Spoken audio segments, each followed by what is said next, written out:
ঘোষণা করলেন ভাগবতম শ্রবণমঙ্গলম। জোরে বলো, ভাগবতম শ্রবণমঙ্গলম। তাহলে ভাগবত শ্রবণ করলেই জীবের কি হয়? মঙ্গল হয়। ভাগবত শ্রবণমঙ্গলম, ভাগবত শ্রবণ করলে জীবের মঙ্গল হয়। অতএব আমরা সেই ভাগবতে প্রবেশ করছি। জয় রাধা মাধব, জয় কুঞ্জ বিহারী।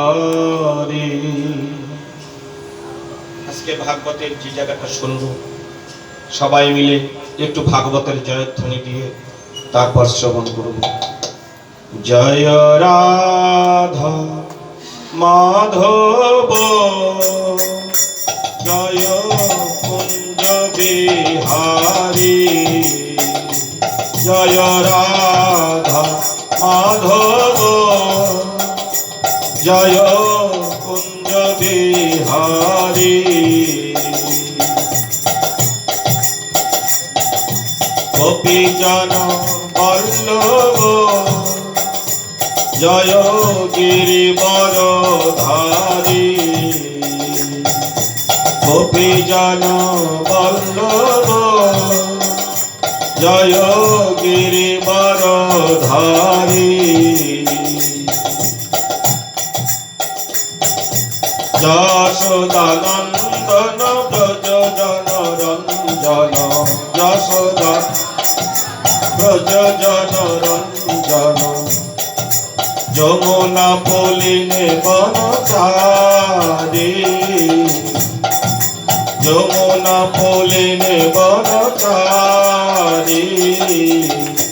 জয় রাধা মাধব, জয় কুঞ্জ বিহারী। জয় রাধা মাধব, জয় কুঞ্জ বিহারী। ভগবৎ শাস্ত্র বাক্য বললেন, আমরা গতকাল ছিলাম অখিল দেহি নাম আত্মতক। আত্মতক এই পর্যন্ত আমরা আস্বাদন করেছিলাম। আজকে আমরা শুনব বিঘ্ন সার্থিত বিশ্বগোপতায় সখয় উদরীয়বান তৎমত্তান কুলে। গোপীরা সাধন সিদ্ধা, কৃপা সিদ্ধা, ভজন সিদ্ধা গোপী। কত প্রকারের গোপী এসেছেন?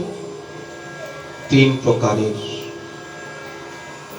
কেউ বা সাধনে সিদ্ধি লাভ করেছে, সাধন সিদ্ধা।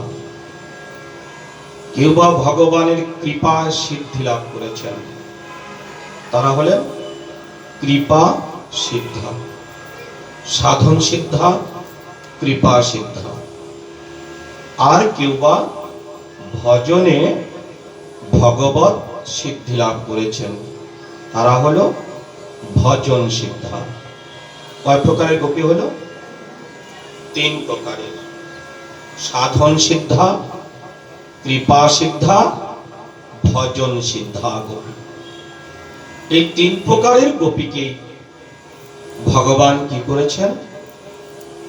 গোপীদের অন্তঃকরণের কৃষ্ণ ভালোবাসার যেটুকু বাকি ছিল সেটুকু নিংড়ে নেবার জন্য ভগবান গোপীদের ছেড়ে অন্তর্ধান করেছেন।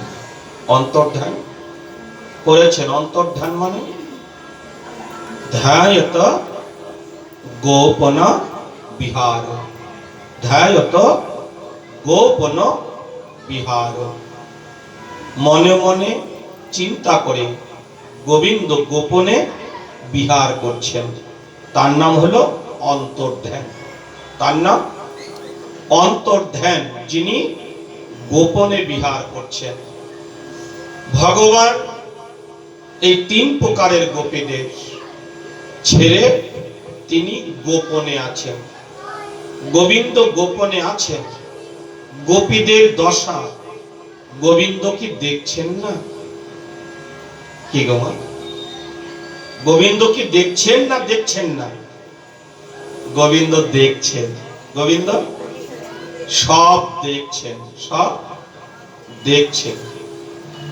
গোবিন্দ যদি সব দেখেই থাকেন, তাহলে গোপীদের এহেন মর্ম বাণী শ্রবণ করেও তাহলে গোবিন্দের তাড়াতাড়ি আসা দরকার। গোবিন্দের তাড়াতাড়ি আসা দরকার, কিন্তু গোবিন্দ আসছেন কি না? আজকে চতুর্থ দিবসীয় বিরহের কথা গোপীরা গাইছেন। কি গাইছেন? গতকাল আমরা শুনেছি, অখিল দেহিনা ময়ন্ত আত্ম দৃক, এই পর্যন্ত আমরা গতকাল শুনেছিলাম। দেহধারী জীবেরা সবাই তোমার অংশের অংশ, সবাই তোমার অংশের অংশ। তাই যদি হয়, তাহলে তুমি তাদের অবজ্ঞা করতে পারো কি না? সবাই তো তোমার। হে গোবিন্দ, এই জগতে যারা দেহ ধারণ করেছে তারা সবাই তোমার। শুধু আমরাই দেহ ধারণ করেছি তা তো নয়। জগতে যত যত দেহধারী জীব আছে প্রত্যেকেই তোমার অংশের অংশ। এইবার বলছেন, কি বলছেন? বিঘ্নসার্থিতঃ,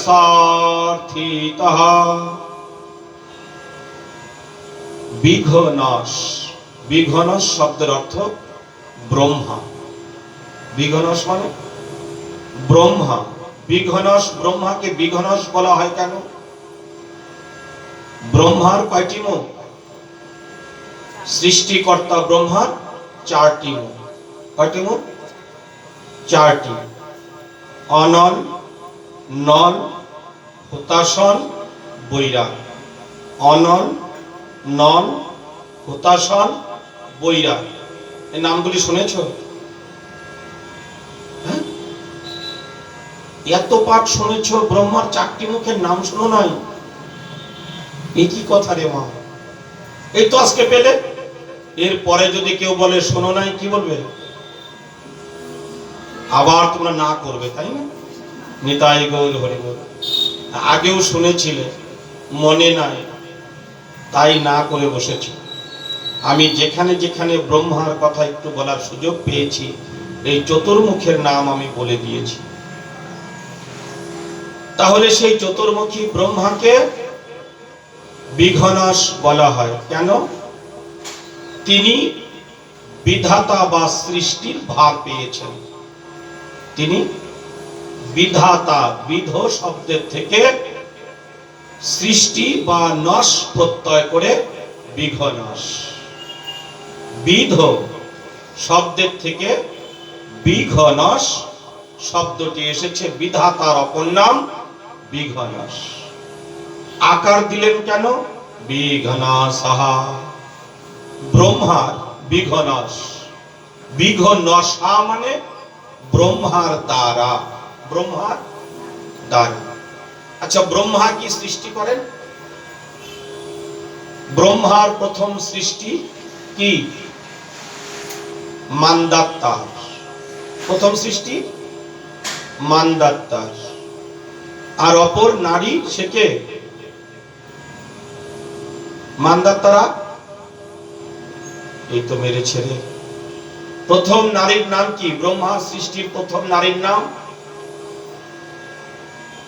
আহা, 100 রূপ যার মধ্যে প্রতিষ্ঠা করে ব্রহ্মা বানিয়েছিলেন, তার নাম 100 রূপ 100 রূপা।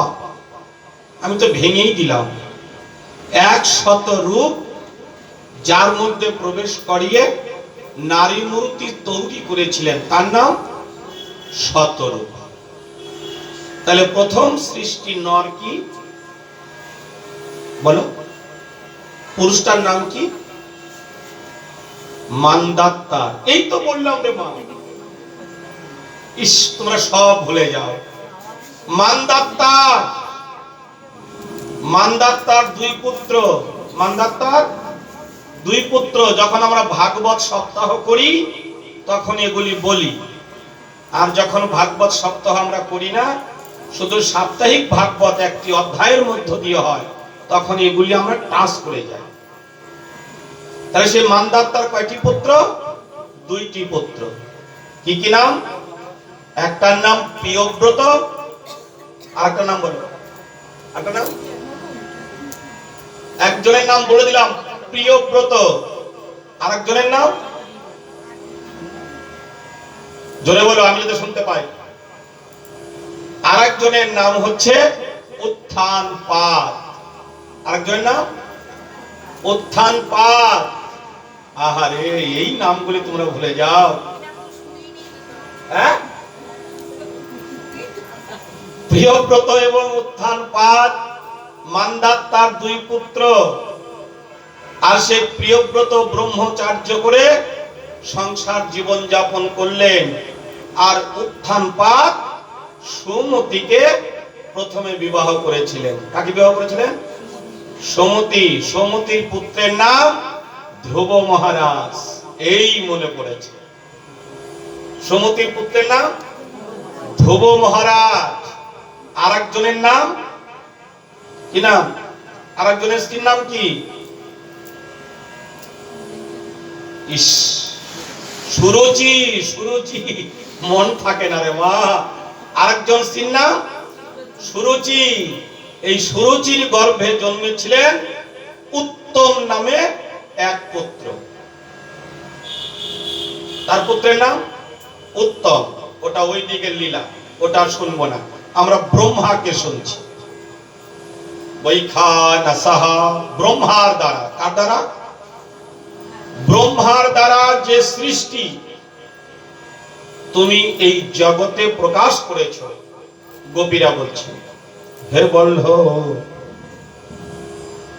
তুমি আমাদের সরাসরি সৃষ্টি করো নাই, তাই বুঝি আমরা তোমার অবহেলিত। আমরা তোমার অবহেলিত। যেমন সতীনের পুত্র, সতীনের কন্যা, যেমন সতীনের পুত্র সতীনের কন্যা হয়। পারে তো অনেক শুনেছেন, তাই না?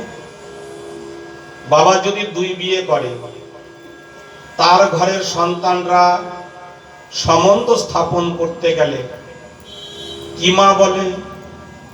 জোরে বলো, কি মা বলে? কানে ভালো শুনলাম না। সৎ মা। তোমাদের এটা ব্যাখ্যা হয়েছিল, ওই যে ওই বাড়িতে ব্যাখ্যা হয়েছিল। সৎমা বলে কি?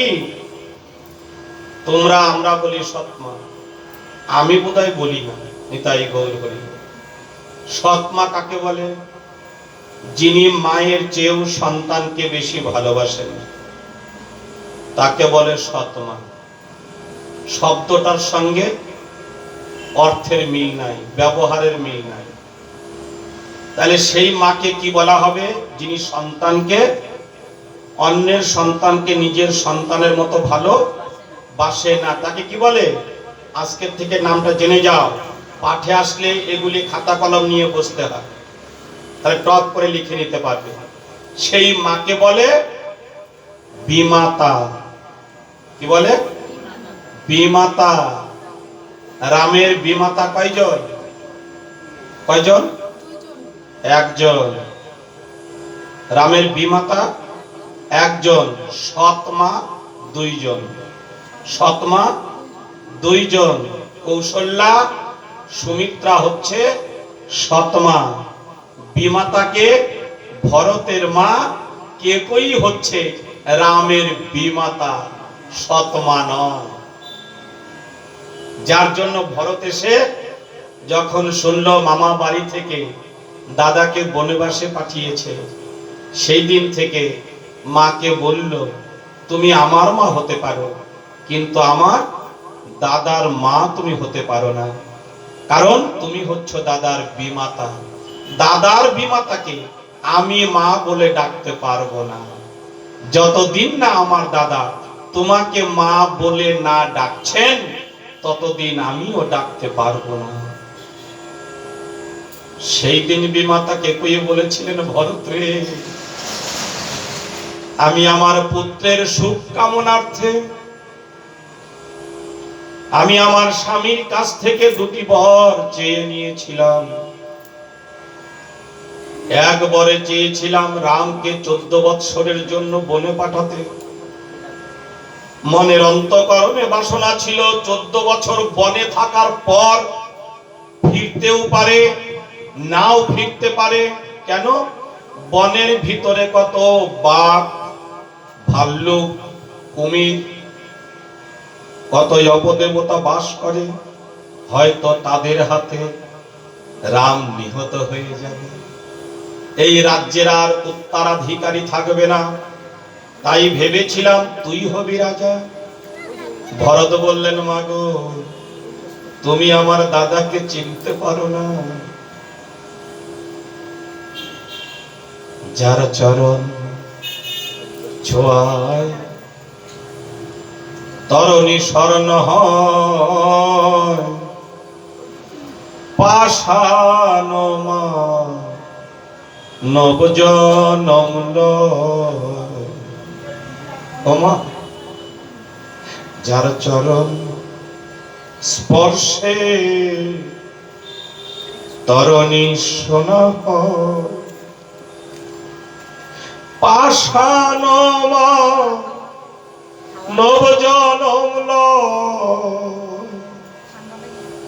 যার নামে শিলা ভাসে জলে, তারেই তো ভগবান বলে। যার নামে শিলা ভাসে জলে, তারেই তো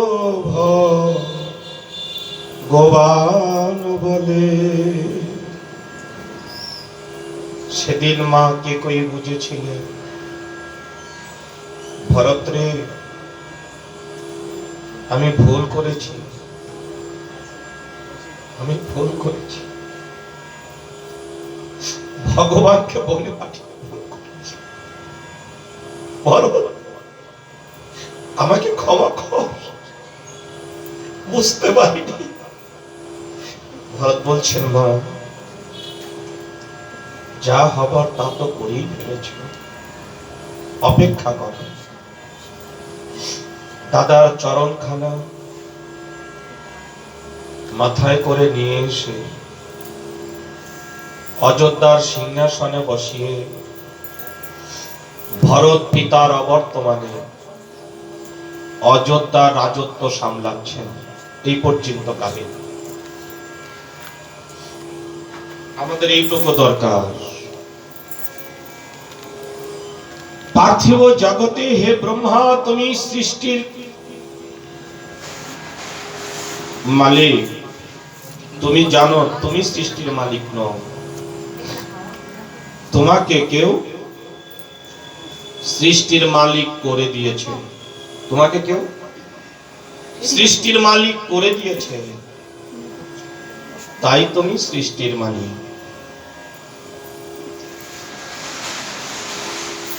আর থিত গোপীরা করজোরে গোবিন্দের দিকে প্রার্থনা করছেন, আরতি জানাচ্ছেন। আরতি মানে আর্তনাদ, আরতি মানে আর্তনাদ, প্রার্থনা করছেন। কি প্রার্থনা করছেন? বিশ্বগুপ্তয়ে, হে প্রভু, বিশ্বগুপ্তয়ে, বিশ্ব মানে ব্রহ্মাণ্ড, বিশ্ব মানে ব্রহ্মাণ্ড, গুপ্তয়ে মানে তুমি রক্ষা করো, গুপ্তয়ে মানে রক্ষা করো। বিশ্বগুপ্তায়, তুমি বিশ্বকে রক্ষা করো, তুমি বিশ্বকে রক্ষা করো। পৃথিবী তোমার চরণের দাস। পৃথিবীর 3টি জনম কেঁদেছেন, ভগবান তুমি কৃপা করি একবার আমার বক্ষ মাঝে অবতীর্ণ হও। 2-1 জনম কাঁদি। এই মেদিনী 3টি জনম কেঁদেছে।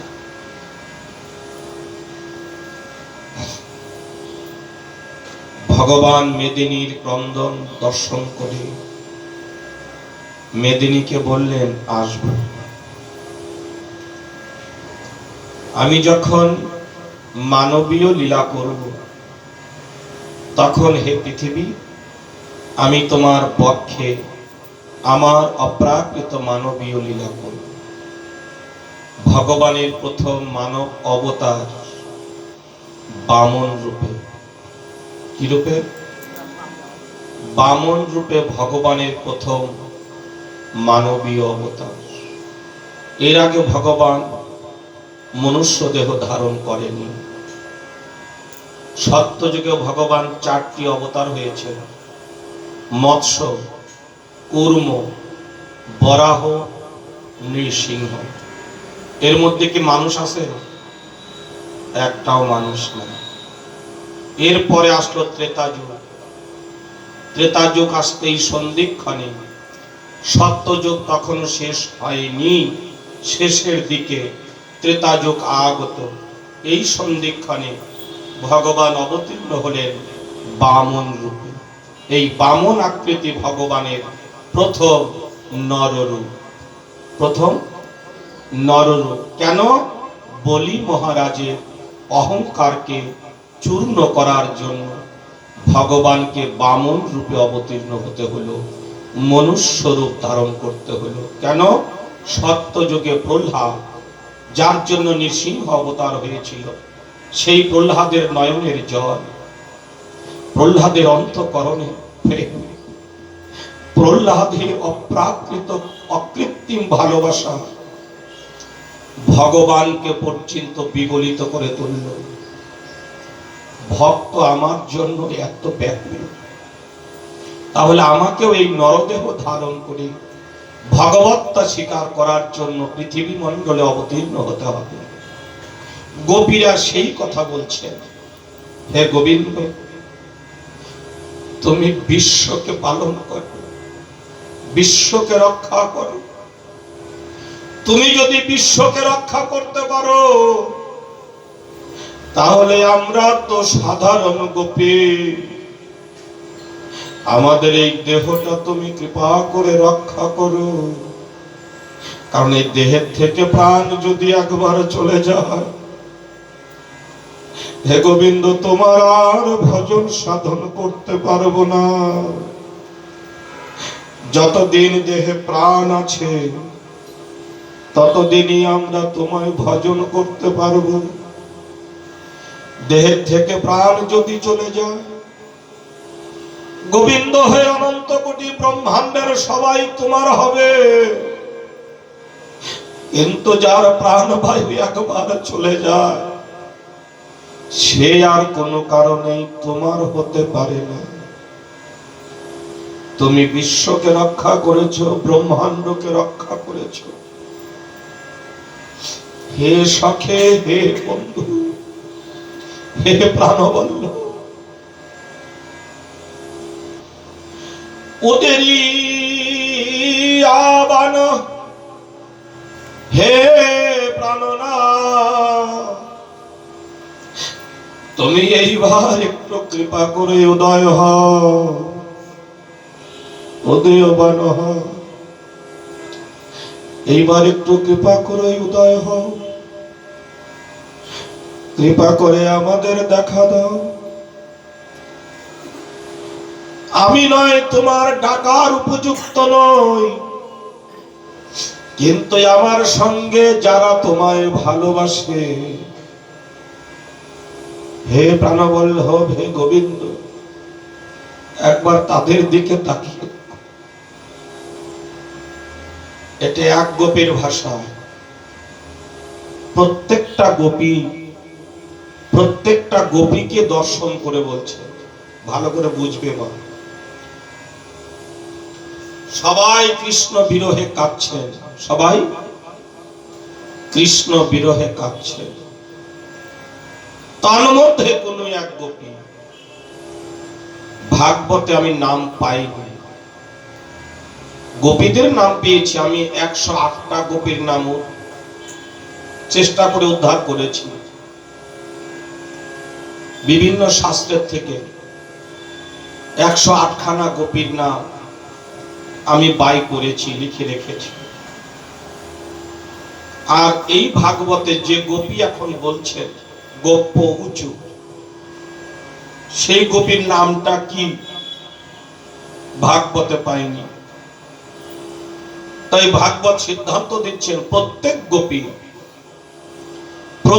গোপীকে উদ্দেশ্য করে বলছেন, আপনারা যদি সেই ভাগ্যবান ভাগ্যবতী গোপী হয়ে থাকে, ভগবত বিরহে সবাই যখন কাঁদছে, সেই কান্নার মধ্যে যখন রোল উঠে যায়, তখন একে অপরে আলিঙ্গন করে। আলিঙ্গন করে কেন? আমিও কৃষ্ণ বিরহে কাঁদছি, তুইও কৃষ্ণ বিরহে কাঁদছিস, আমরা উভয় দুঃখের দুঃখী, সুখের সুখী রে, আমাদের আর কেউ। তুইও কৃষ্ণকে ভালোবাসিস, আমিও কৃষ্ণকে ভালোবাসি। দুইজনকে বলে হে গোবিন্দ তুমি ওকে কৃপা করো, ও বলে হে গোবিন্দ তুমি ওকে কৃপা করো। আজ গোপীদের অবস্থা তা। গোপীরা বলছেন হে গোবিন্দ আমাকে তুমি কৃপা না করলে তাতে দুঃখ না, কিন্তু দেখো দেখো এই গোপীরা কেমন করে পড়ে আছে,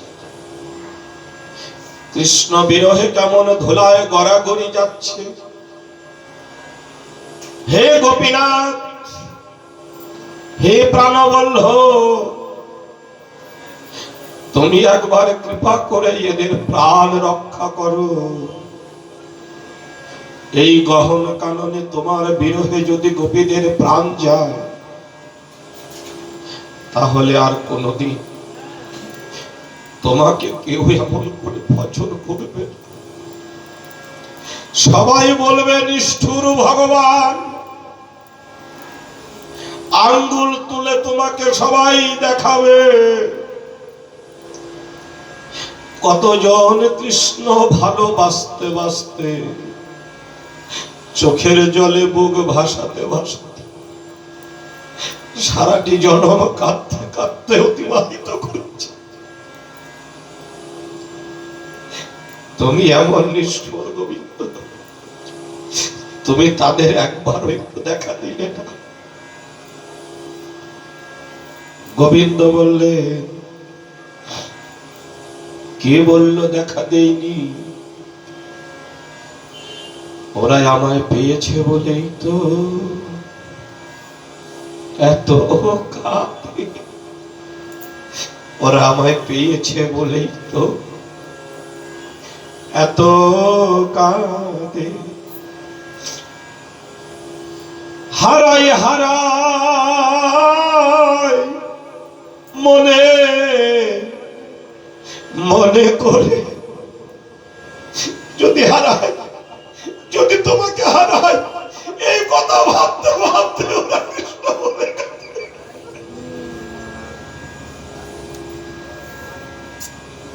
এমনি কাঁদে না, ওরা আমায় পায়, পেয়ে যে সুখ, সেই কৃষ্ণ সুখেই তো কাঁদে। কৃষ্ণ সুখে যদি না হতো তাহলে কেউ কি কাঁদত? জগতে মায়ার কান্না একদিন, 2 দিন, 3 দিন, 4 দিন কাঁদল, কিন্তু কৃষ্ণের বিরহ কান্না, কৃষ্ণের বিরহ কান্না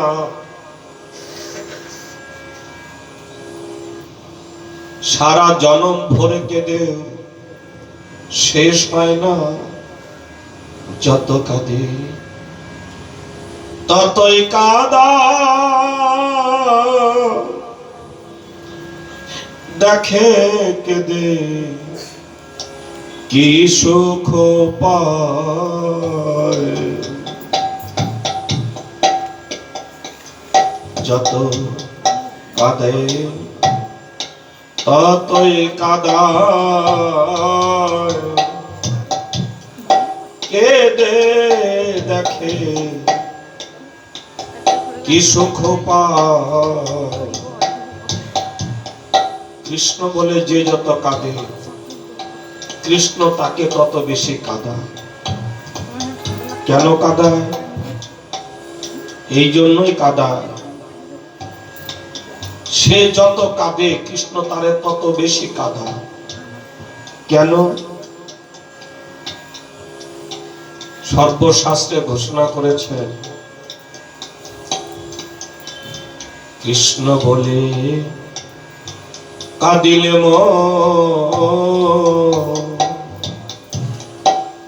কৃষ্ণ কি রহে দূরে কখন। কৃষ্ণ বলে কাঁদিলে কৃষ্ণ কি রহে দূরে কখন।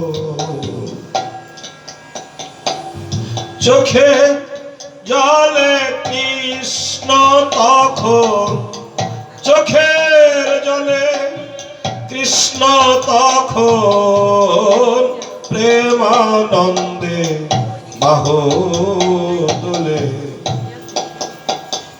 কৃষ্ণ বলে প্রেমানন্দে নয়ন জলে বক্ষ ভাসে। বলে কাঁদো কাঁদো মন, কৃষ্ণ বলে কাঁদো কাঁদো মন, কৃষ্ণ বলে। কাঁদিলেই যদি কৃষ্ণ মিলে, কাঁদো কাঁদো মন, কৃষ্ণ বলে। কৃষ্ণ বলে কৃষ্ণ মিলে